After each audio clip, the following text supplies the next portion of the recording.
जय हिंद दोस्तों, जय हिंद बच्चों। राजनीति विज्ञान विषय की क्लास में आपका स्वागत है और आपकी पहली बुक समकालीन विश्व राजनीति के अंदर 8वां जो आपका अध्याय है पर्यावरण और प्राकृतिक संसाधन। आज हम उस चैप्टर को बिंदुवार अच्छे से समझेंगे। एक एक बात परीक्षा की दृष्टि से बहुत इंपॉर्टेंट है, थोड़ा सा ध्यान लगाकर बिंदुओं को अच्छे से समझने की जरूरत है। चलिए टॉपिक को स्टार्ट करते हैं। वैश्विक राजनीति में पर्यावरण की चिंता क्यों, वहां से एक प्यारी सी बात देखिएगा कि 1960 के दशक में विश्व राजनीति में पर्यावरण के मसलों ने जोर पकड़ा, जिसके मुख्य कारण रहे कुछ। अब अपने आप में एक प्रश्न आ जाता है, यही बात सबसे पहले इसी बात को समझना होता है भी 1960 के दशक में विश्व राजनीति में पर्यावरण के मसलों ने जोर पकड़ा, उसके मुख्य कारण क्या रहे। उसके मुख्य कारणों में बात करें तो इसमें पहला आता है कृषि भूमि की कमी होती जा रही थी समय के साथ। चारागाह और मत्स्य भंडार है वो घटते जा रहे हैं। जल प्रदूषण और स्वच्छ जल की कमी होती जा रही है। वनों की कटाई हो रही है, जिसके कारण है जैव विविधता समाप्त होती जा रही है। ओजोन परत को हानि हो रही है, जिसको हम कहते हैं ना ओजोन परत में छेद हो गया, यानी ओजोन परत की जो मोटाई है वो कम होती जा रही है। और साथ में ही समुद्र तटीय इलाकों में बढ़ता है वो प्रदूषण, क्योंकि हमें पता है पूरी दुनिया में समुद्र तटीय इलाकों में मनुष्यों की जो बसावट है, यानी लोग ज्यादा रह रहे हैं और वहां पर पर्यावरण को है वो काफी नुकसान है वो पहुंच रहा है। तो ये बिंदु थे भी 1960 के दशक में विश्व राजनीति में पर्यावरण के मसलों ने जोर पकड़ा, उसके कारण क्या रहे, एक इंपॉर्टेंट प्रश्न भी बन जाता है। और इन्हीं बिंदुओं के आधार पर हमें एक बात और क्लियर हो जाती है यहां पर भी, ये इन्वायरमेंट की बात तो हमें भूगोल में पढ़नी चाहिए, हम राजनीति विज्ञान विषय में क्यों पढ़ते हैं? क्योंकि देखिएगा डिसीजन तो किसी भी चीज को लेकर सरकार को ही करना पड़ता है उस देश की, तो इस हिसाब से तो ये पॉलिटिकल में अपने आप आ गया। तो पर्यावरण नुकसान से जुड़े इन मसलों पर अंकुश और समाधान किसी एक देश की सरकार अकेले दम पर नहीं कर सकती। इस कारण से मसले विश्व राजनीति का हिस्सा बन जाते हैं और वैश्विक पर्यावरण की सुरक्षा से जुड़े ये मुद्दे अब विभिन्न देशों के प्राथमिक सरोकार बन गए हैं। वैश्विक पर्यावरण की सुरक्षा से जुड़े मुद्दे अब विभिन्न देशों के प्राथमिक सरोकार है वो बन गए हैं। इसलिए इन सब का अध्ययन आज हम किस में करते हैं? राजनीति विज्ञान विषय के अंदर करते हैं। अब आता है एक लाइन के इंपॉर्टेंट प्रश्न खूब सारे, जिसमें सबसे पहले आपको बताऊं टॉपिक हो गया अपना भी पूरे विश्व के अंदर पर्यावरण की सुरक्षा के प्रमुख प्रयास क्या क्या किए गए। उसमें सबसे पहला प्रयास आता है 1972 में क्लब ऑफ रोम ने। एक एक लाइन को समझ लीजिएगा। क्लब ऑफ रोम ने एक पुस्तक प्रकाशित की थी जिसका नाम था लिमिट्स टू ग्रोथ। और कब प्रकाशित की? 1972 में। तीनों प्रश्न इंपॉर्टेंट। क्लब ऑफ रोम ने लिमिट्स टू ग्रोथ पुस्तक कब प्रकाशित की? 1972 के अंदर। और इस पुस्तक में उन्होंने क्या बताया? इसमें बताया कि बढ़ती जनसंख्या के कारण प्राकृतिक संसाधनों के विनाश के खतरों को बताया गया है। भी जनसंख्या जिस तरीके से विश्व में बढ़ रही है तो आने वाले समय में प्राकृतिक संसाधन हैं उनका विनाश हो जाएगा, इसके बारे में सबसे पहले उल्लेख किया गया। तो अपने आप में एक बहुत प्यारा प्रश्न है ये। उसके बाद आता है अपना दूसरा प्रयास। तारीख नहीं तो सन जरूर याद रखें। 5 जून 1972 को UNEP फुल फॉर्म है संयुक्त राष्ट्र संघ पर्यावरण कार्यक्रम, यानी United Nation Environment Programme UNEP। तो UNEP की स्थापना कब हुई थी? 1972 में हुई। तारीख 5 जून 1972 स्वीडन के स्टॉकहोम शहर में हुई थी, इसलिए इसे स्टॉकहोम सम्मेलन भी कहते हैं। ये भले नए याद रहे आपके, लेकिन इतना जरूर याद रहे भी UNEP की स्थापना कब हुई? 1972 में हुई। किसके प्रयास से? किसने प्रयास किया? संयुक्त राष्ट्र संघ ने प्रयास किया इसके लिए। और किस उद्देश्य को लेकर इसकी स्थापना की गई? पर्यावरण की समस्याओं पर ज्यादा प्रभावी और सुलझी हुई पहल कदमियों की शुरुआत करना था। इसके लिए UNEP की स्थापना है वो की गई। कब? 5 जून 1972 को। और इसलिए हम 5 जून को विश्व पर्यावरण दिवस है वो मनाया जाता है। तो आपके नॉलेज के लिए पता होना चाहिए आपको भी विश्व पर्यावरण दिवस है वो कब मनाया जाता है, 5 जून को। क्या आप मुझे ये बता सकते हैं भी विश्व पृथ्वी दिवस कब मनाया जाता है, और साथ में ही यूएनईपी का मुख्यालय कहां पर है? तो ये 2 पॉइंट हो गए अपने प्रयासों के। अब बात करते हैं अपना तीसरा प्रयास जो किया गया 1987 में। मॉन्ट्रियल समझौता हुआ 1987 में। किसके तत्वाधान में? जो हमने अभी पढ़ा, यूएनईपी के तत्वाधान में ही हुआ। और मॉन्ट्रियल समझौते का उद्देश्य बहुत इंपॉर्टेंट, ओजोन परत क्षय को रोकने हेतु गैसों के उत्सर्जन में कमी की जाए। यानी ओजोन परत को नुकसान पहुंचाने वाली जो गैसें हैं उनके उत्सर्जन में कमी की जाए, इसके लिए मॉन्ट्रियल समझौता हुआ। कब हुआ? 1987 के अंदर हुआ। तो अब तक 1972 में क्लब ऑफ रोम की बात आई, 1972 में यूएनईपी आ गई, 1987 में अपना मॉन्ट्रियल समझौते की बात आ गई। आगे बढ़े तो उसके बाद बात आती है 1987 में ही एक रिपोर्ट आती है, बर्टलैंड रिपोर्ट। बर्टलैंड रिपोर्ट, उस रिपोर्ट का नाम था आवर कॉमन फ्यूचर, हिंदी में जिसे कहते हैं हमारा साझा भविष्य। तो आवर कॉमन फ्यूचर रिपोर्ट कब आई? 1987 में। और इसमें हमें क्या बताया गया? इसमें हमें चेताया गया कि आर्थिक विकास के वर्तमान तरीके आगे चलकर टिकाऊ साबित नहीं होंगे। तो जिस तरीके से दुनिया इकोनॉमिक रूप से डेवलपमेंट कर रही है, ये तरीके आने वाले समय में सही साबित नहीं होंगे। तो ये बर्टलैंड रिपोर्ट के अंदर हमें आगाह किया गया। तो चौथा प्रयास अपने पाठ्यक्रमानुसार, उसके बाद में सुपर डुपर इंपॉर्टेंट पॉइंट अपना, और वो है 5 नंबर पॉइंट अपना, जून 1992 की बात। जून 1992 में संयुक्त राष्ट्र संघ का पर्यावरण व विकास के मसले पर केंद्रित एक सम्मेलन ब्राजील के रियो डी जेनेरिया में हुआ। ध्यान दीजिएगा, संयुक्त, ये अपने आप में एक प्रश्न है। संयुक्त राष्ट्र संघ का पर्यावरण व विकास के मसले पर एक केंद्रीय सम्मेलन कब हुआ?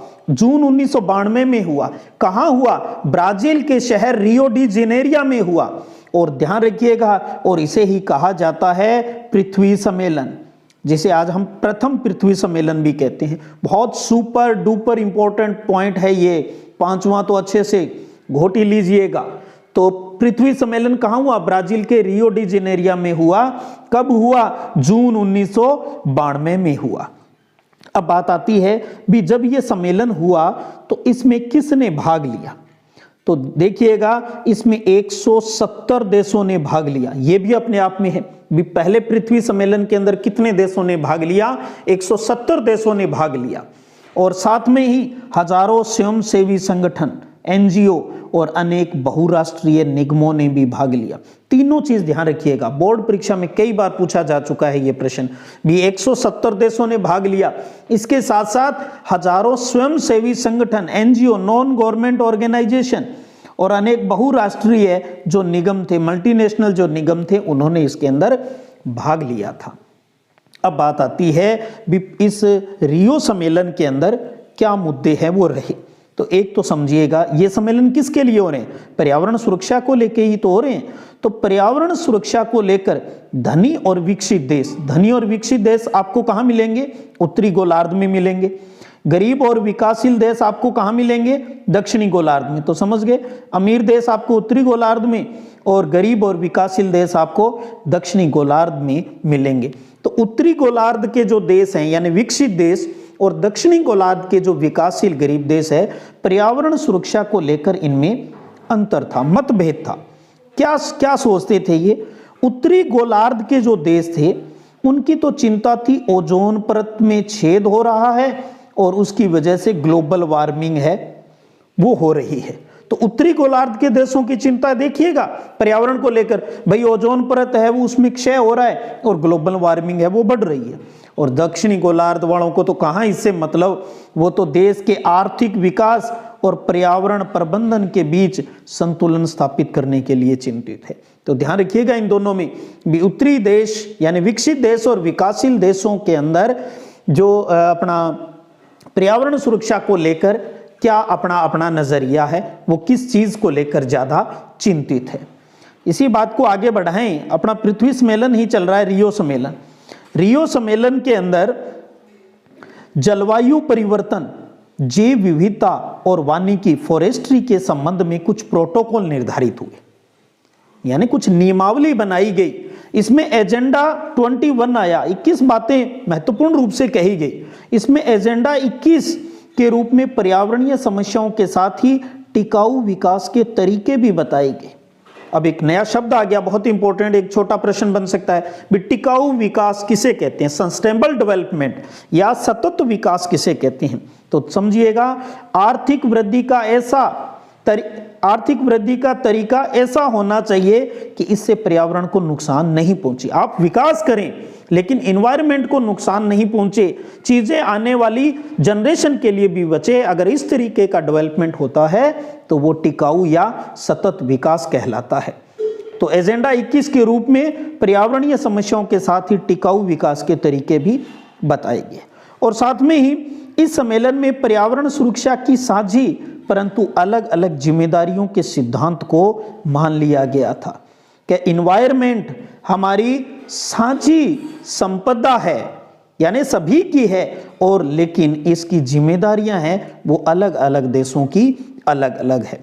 इस चीज को हम आगे जाकर और अच्छे से क्लियर करेंगे, क्योंकि अभी हम एक टॉपिक वाइज नोट्स फॉर्म में अपना काम चल रहा है भी पर्यावरण की सुरक्षा के लिए प्रमुख वैश्विक प्रयास।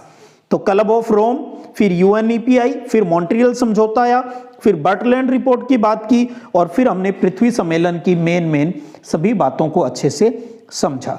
अब बात करते हैं अगला अपना जो पॉइंट जो आपको इस सिलेबस के अनुसार ध्यान होना चाहिए, और वो कौन सा है, वो है 6 नंबर पॉइंट।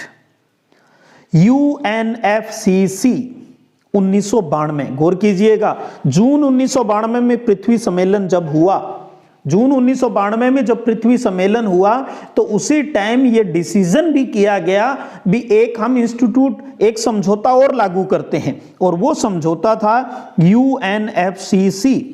इसकी फुल फॉर्म पता हो आपको, United nation framework convention on climate change. English में ये हो गई, हिंदी में इसको कहते हैं जलवायु परिवर्तन पर संयुक्त राष्ट्र का फ्रेमवर्क कन्वेंशन, जलवायु परिवर्तन से संबंधित। तो 1992 में ब्राजील में आयोजित जो रियो सम्मेलन था उसके अंदर यह प्रस्ताव लाया गया था भी हम यूएनएफसीसी की स्थापना है वो भी करेंगे, इसके तहत कुछ काम करेंगे। और 1992 की इस बात को 1994 में इस पर यह लागू भी हो गया था, और 1995 से हर साल इसकी बैठक आयोजित होती है। तो इसके अंदर क्या है, थोड़ा सा इस पर और चर्चा कर लें। जलवायु परिवर्तन पर एक वैश्विक समझौता है ये, जिसमें ग्रीन हाउस गैसें, अब एक बहुत प्यारा प्रश्न, ग्रीन हाउस गैस कौन कौन सी है ये ध्यान रखिएगा, कार्बन डाइऑक्साइड, मीथेन और हाइड्रोफ्लोरोकार्बन या सीएफसी, फ्रीओन जिसको कहते हैं, अपने फ्रिज में एसी में जो गैस काम आती है, क्लोरोफ्लोरोकार्बन वो। तो कार्बन डाइऑक्साइड, मीथेन, हाइड्रोफ्लोरोकार्बन या क्लोरोफ्लोरोकार्बन ये ग्रीन हाउस गैसें कहलाती है।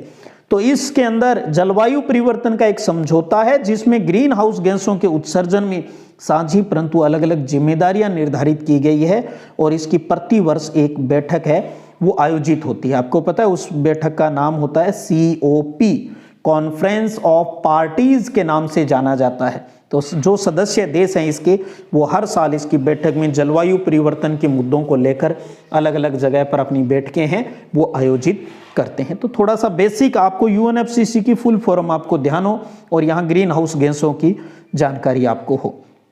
उसके बाद में एक इंपॉर्टेंट तथ्य और है अपना भी, 1997 में जापान के क्योटो शहर में एक अंतर्राष्ट्रीय समझौता हुआ जिसका नाम है क्योटो प्रोटोकॉल। तो अब आपको पता होना चाहिए क्योटो प्रोटोकॉल है वो कब हुआ, 1997 में, और क्योटो कहाँ है, जापान शहर में है। इसमें औद्योगिक देशों के लिए ग्रीन हाउस गैसों के उत्सर्जन को कम करने के लक्ष्य निर्धारित किए गए। क्योटो प्रोटोकॉल के अंदर यह बताया गया भी आप जो औद्योगिक यानी जो विकसित देश है भी उनको बताया गया भी आपको जो ग्रीन हाउस गैसें हैं उसको इतना कम करना है, उसका टारगेट है वो, उनके लिए लक्ष्य है वो डिसाइड किया गया। और ग्रीन हाउस गैसों के उत्सर्जन से, इन ग्रीन हाउस गैसों के उत्सर्जन से विश्व का तापमान बढ़ता है, जिसे क्या कहा जाता है? ग्लोबल वार्मिंग कहा जाता है, वैश्विक ताप वृद्धि कहा जाता है। तो ग्रीन हाउस गैसें कौन सी? कार्बन डाइऑक्साइड है, मीथेन है और CFC, फ्रियोन, और ये सारी ग्रीन हाउस गैसें हैं। जब ये ग्रीन हाउस गैसें आती है तो ओजोन परत के अंदर जो मोटाई है वो कम हो रही है, जिसे ओजोन परत में छेद होना कहते हैं, और इसकी वजह से विश्व का तापमान बढ़ रहा है, जिसे ग्लोबल वार्मिंग कहा जाता है। तो ग्रीन हाउस गैसों के उत्सर्जन में सबसे ज्यादा हिस्सा विकसित देशों का है, क्योंकि विकसित देश है वहां पर उद्योगीकरण ज्यादा हुआ है, तो इसलिए उन्होंने ही सबसे ज्यादा ग्रीन हाउस गैसों का उत्सर्जन किया है। और विकासशील देशों का प्रति व्यक्ति उत्सर्जन है वो अपेक्षाकृत कम है। इस कारण चीन, भारत और जो अन्य विकासशील देश है उनको क्योटो प्रोटोकॉल की बाध्यता से अलग रखा गया है। यहां पर ज्यादा किस पर ज्यादा दबाव बनाया गया है? ग्रीन हाउस गैसों के उत्सर्जन को लेकर विकसित देशों के ऊपर। भाई आपने सबसे ज्यादा औद्योगिकरण किया, आपने सबसे ज्यादा इन गैसों का उत्सर्जन किया है, तो आपको इनको कम करने की जिम्मेदारी भी आपकी है। जबकि विकासशील देशों का इसमें बहुत कम रोल है, तो इसलिए जो विकासशील देश है उनको इसकी बाध्यता से अलग रखा है। भी ठीक है, आपके लिए थोड़ी छूट रहेगी, क्योंकि आपको इस पर औद्योगिकरण से अपने देश का विकास भी करना है। और एक और सुपर डुपर इंपॉर्टेंट, ये जो 1997 में क्योटो प्रोटोकॉल हुआ, उसमें भारत ने हस्ताक्षर कब किए? बहुत प्यारा प्रश्न, सुपर डुपर। तो भारत ने 2002 में क्योटो प्रोटोकॉल पर हस्ताक्षर किया और इसका अनुमोदन किया। तो भारत ने क्योटो प्रोटोकॉल पर हस्ताक्षर कब किए? 2002 के अंदर किए। तो देखिएगा, ये थे 7 महत्वपूर्ण बिंदु जो पर्यावरण की सुरक्षा के प्रमुख वैश्विक प्रयास है। पूरे चैप्टर में यही कहीं ना कहीं बिखरे हुए हैं, यहाँ पर नोट्स फॉर्म में उनको एक जगह है वो संचय है वो उनका कर दिया गया है। अब आते हैं एक और प्यारा सा पॉइंट, जो बार बार हम साझी संपदा की बात कर रहे हैं। साझी संपदा किसे कहते हैं? सबसे पहले तो अब आपके साझी संपदा उन संसाधनों को कहते हैं जिन पर किसी एक का हक नहीं बल्कि पूरे समुदाय का अधिकार होता है, उसे साझी संपदा। गांव में ये होता है भी हमारी साझी है, तो इसका मतलब क्या हो गया भी उस पर सबका अधिकार है, पूरे समुदाय का अधिकार है। जैसे अगर अपने सामान्य जीवन के उदाहरण की बात करें तो संयुक्त परिवार का जो चूल्हा है, जॉइंट फैमिली का, वो सबका है। चारागाह जो सरकारी होता है जहाँ पशु चराते हैं, मैदान है, कुआं है, नदी है, वो साझी संपदा के ये उदाहरण हैं। तो जिस पर किसी एक का हक नहीं होता बल्कि पूरे समाज का अधिकार होता है, वो साझी संपदा कहलाती है। इसी कड़ी में एक प्यारा प्रश्न बन जाता है यहाँ पर अपना कि वैश्विक संपदा यही एक तरीके की साझी संपदा ही है, समझिएगा, अलग नहीं है, साझी संपदा है। इसी को हम वैश्विक संपदा अर्थात जिसे मानवता की साझी विरासत भी कहा जाता है। 2 शब्द है यहाँ पर, आपसे वैश्विक संपदा पूछ ले, साझी संपदा पूछ ले, या मानवता की साझी विरासत पूछ ले। अगर ये पूछ ले तो विश्व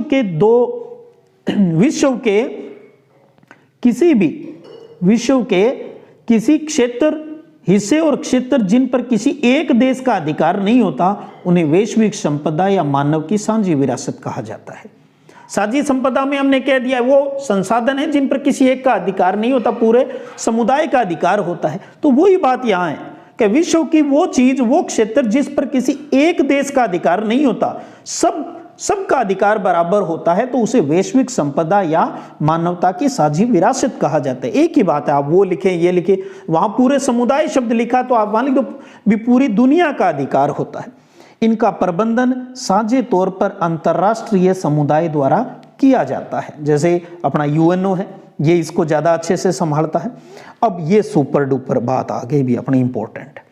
आपसे प्रश्न पूछा जा सकता है कि वैश्विक संपदा या मानवता की साझी विरासत के उदाहरण बताइए, या इसमें कौन कौन से शामिल है। इंपॉर्टेंट, चाहे छोटे प्रश्न में, न्यू टाइप में, कैसे भी।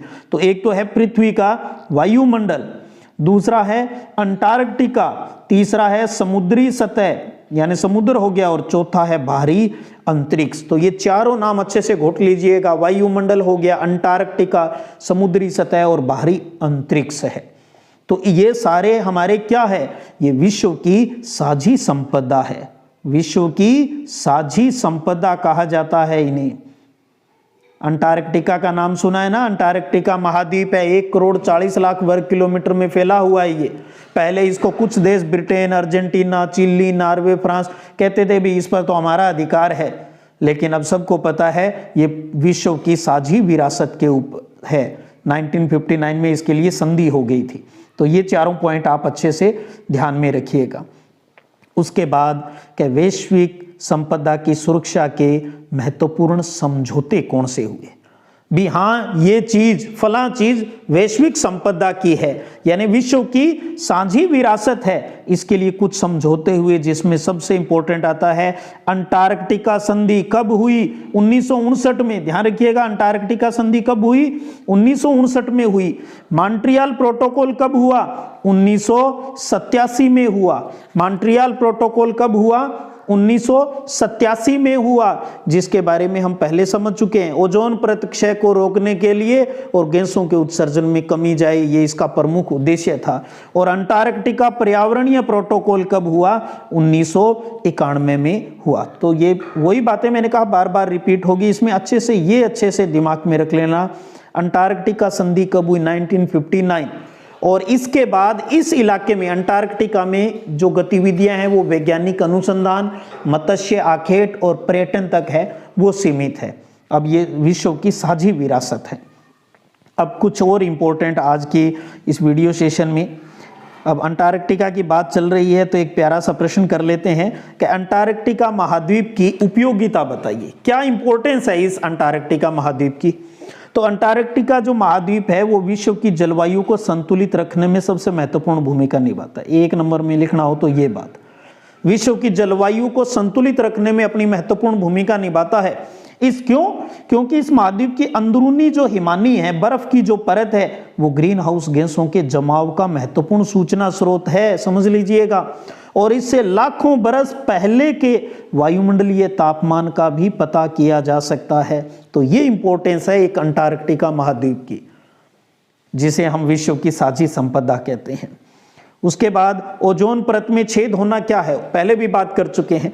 तो पृथ्वी के ऊपरी वायुमंडल में ओजोन गैस की मात्रा में लगातार कमी होती जा रही है, जिसे ओजोन परत में छेद होना कहा जाता है। और आपको पता है इससे क्या हो रहा है? इससे ग्लोबल वार्मिंग हो रही है। अब बात आती है ग्लोबल वार्मिंग क्या है, कि ग्लोबल वार्मिंग यानी पृथ्वी का जो टेम्परेचर है, विश्व का जो टेम्परेचर है वो बढ़ रहा है, वो ग्लोबल वार्मिंग कहलाता है। उसके बाद है कि विश्व की साझी विरासत का दोहन और प्रदूषण कैसे होता है। हमने कहा भी विश्व की साझी विरासत जिस पर सबका बराबर अधिकार हो, लेकिन इसका इस्तेमाल दोहन यानी बहुत हद से ज्यादा, और कैसे प्रदूषण होता है। अगर इस प्रकार का ये प्रश्न भी आ जाए तो आप आंसर कैसे लिखेंगे?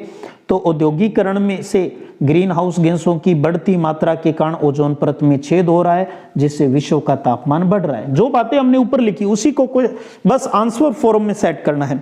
ओजोन परत में छेद होने से सूर्य की हानिकारक पराबैंगनी किरणें पृथ्वी पर मानव और पशुओं के स्वास्थ्य के ऊपर बुरा प्रभाव डालती है। उसके साथ साथ बात करें तो इस तटीय क्षेत्रों में औद्योगिक और व्यावसायिक गतिविधियों के कारण समुद्री सतह है वो प्रदूषित हो रही है। कई बार तेल समुद्री सतह पर फैल जाता है तो समुद्री जीवों और वनस्पतियों को नुकसान होता है। उसके साथ साथ औद्योगिकीकरण, ग्रीन हाउस गैसों के उत्सर्जन, यातायात के साधनों के बढ़ने से वायु प्रदूषण है वो बढ़ रहा है। ताप वृद्धि से जैव विविधता को खतरा उत्पन्न होता है। तो इन वजह से विश्व की साझी विरासत का दोहन और प्रदूषण है वो हो रहा है। तो ये एक अच्छा इंपॉर्टेंट क्वेश्चन है, वो भी बनता है। तो ये थी आज की अपनी वीडियो क्लास, जिसमें हमने पर्यावरण, प्राकृतिक संसाधन और जो पर्यावरण वाला जो चैप्टर है उसको हमने आधे चैप्टर को अच्छे से क्लियर कर लिया है। उम्मीद करता हूँ आपके ये समझ में आया होगा। मैंने इंपॉर्टेंट नोट्स फॉर्म में ही इसको लिखा है ताकि आपको सारी चीज़ें जो इसके अंदर चैप्टर के अंदर अलग अलग जगह दी हुई है, मैंने एक जगह इनको सारगर्भित कर दिया है, तो आपको अच्छे से ये चीज़ क्लियर है वो भी हो जाए। ये चैप्टर पूरा हो जाए उसके बाद इसकी PDF है वो भी मैं आपको टेलीग्राम के ऊपर शेयर कर दूंगा। तो इसी प्रकार बने रहिएगा, फिर मिलेंगे, तब तक जय हिंद, जय भारत।